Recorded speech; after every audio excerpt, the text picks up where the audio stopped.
Alright, I'm going to give a brief overview of sculpting in Blender, not because this is going to necessarily be the best, most thorough coverage on the internet. It certainly will be far from that, but because in creating this playlist, it's something that we haven't really covered that needs to be at least touched upon. So to start off with, sculpting is basically just another method of moving vertices around, vertices and faces and edges.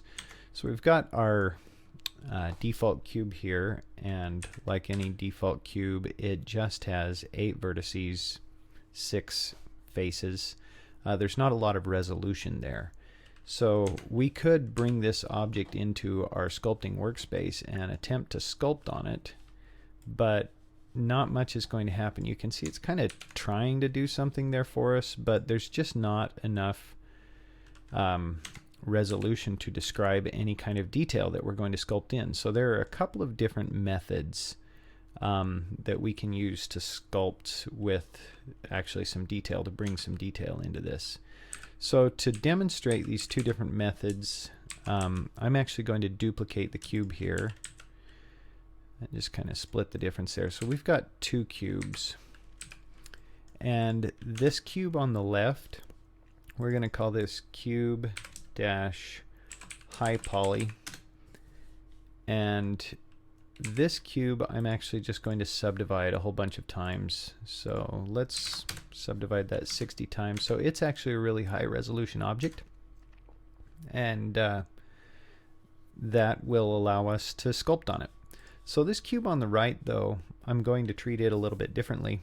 I'm actually just going to put a modifier on it, but we're going to leave it as a low resolution object. And you might wonder why we would do that, why we wouldn't just subdivide it. And the answer is that sometimes we need to be able to represent something with a lower resolution or a lower amount of detail in our viewport in order to have enough performance to, say, for instance, animate it with an armature without it becoming cumbersome or problematic. So the modifier that I'm going to use is called a Multiresolution Modifier, and it basically does on the surface the exact same thing as a subdivision surface modifier. So if I click subdivide here, you can see that this cube is getting increasingly detailed. So I've subdivided it 6 times, and it's very smooth.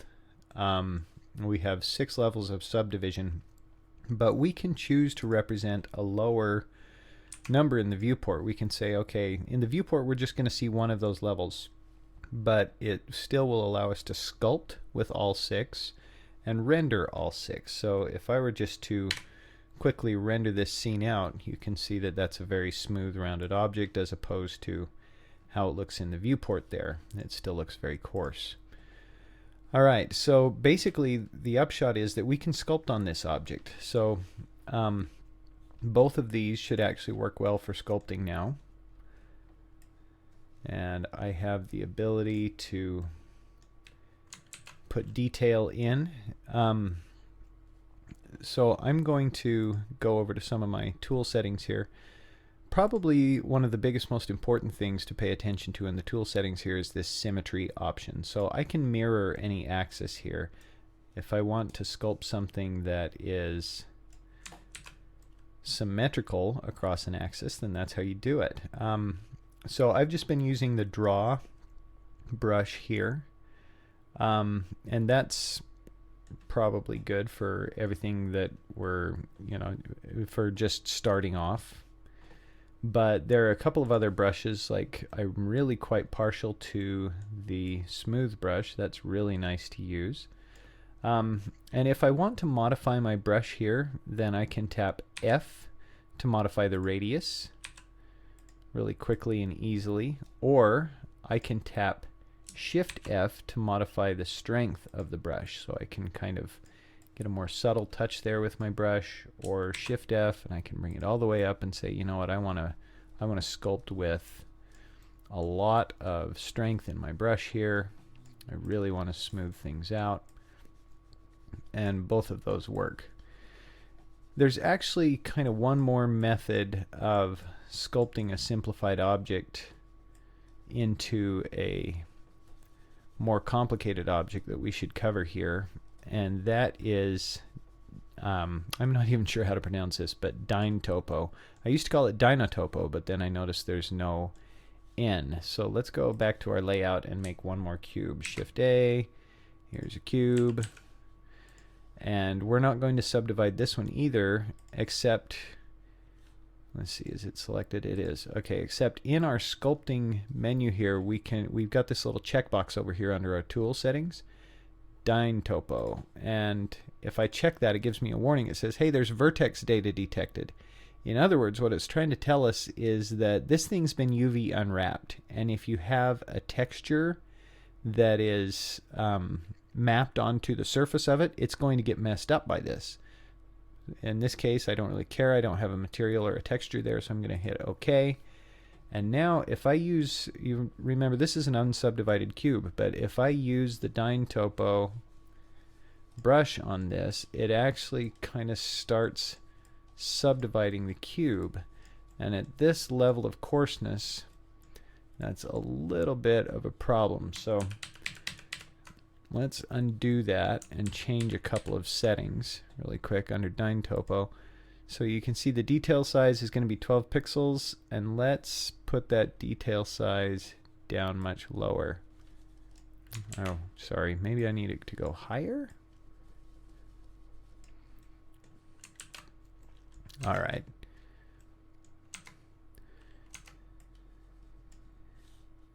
Whoops. We're in edit mode. There we go. So maybe I actually need to subdivide this cube a little bit more.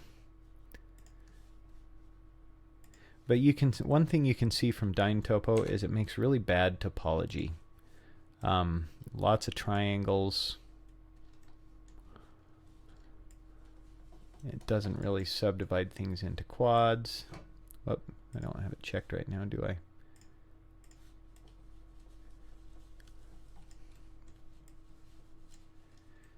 And so that's not really my preferred method. I like to keep things subdivided into quads, and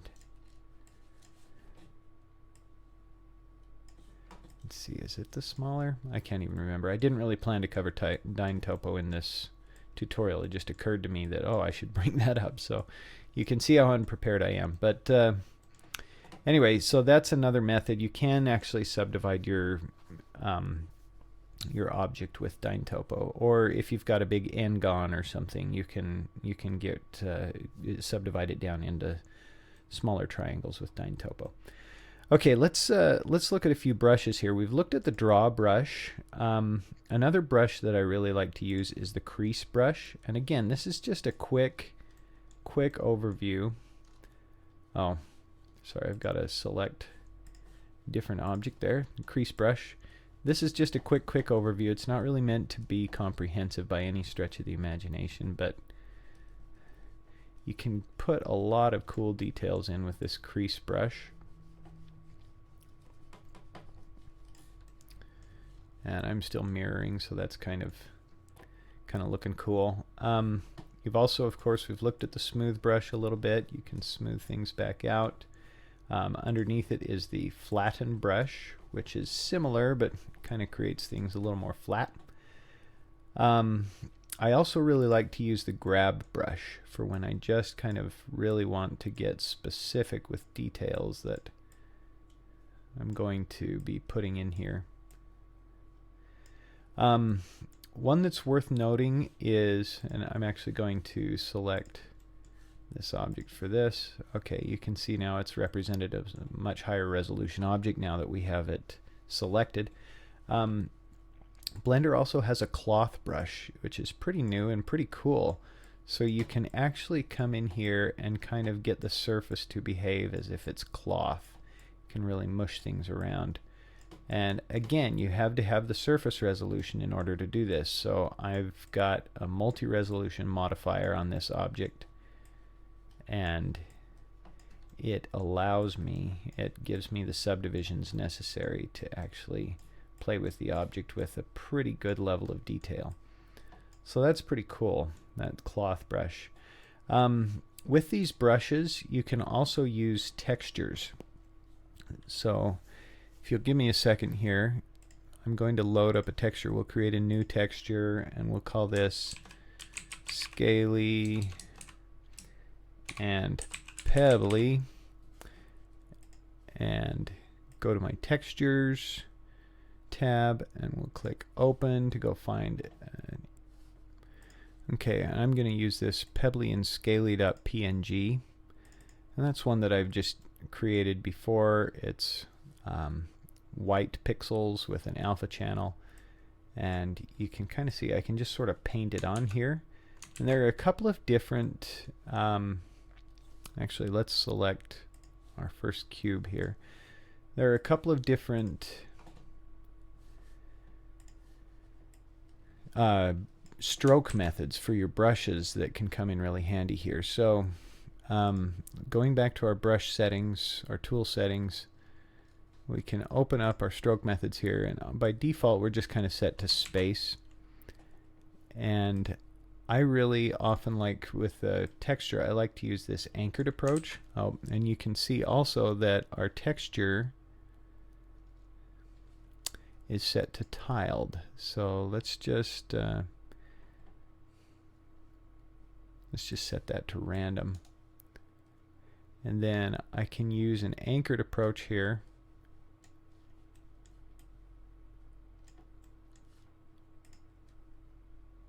Let's put it on our view plane. There we go. I can use an anchored approach here. Or another stroke method that actually I'm just going to probably use, let's just use a blob. So by default this doesn't have a texture associated with it or anything. You can see, like, I can put these blobs in, but if I change my stroke method to Airbrush, and let's turn our rate, let's see, our rate is going to be interval between paints. So let's turn that time up and just maybe down a little more. If I just drag my brush around, then that just gives me a spot every 0.227 seconds. So that's kind of handy for making things like scales and bumps and repetitive sort of patterns.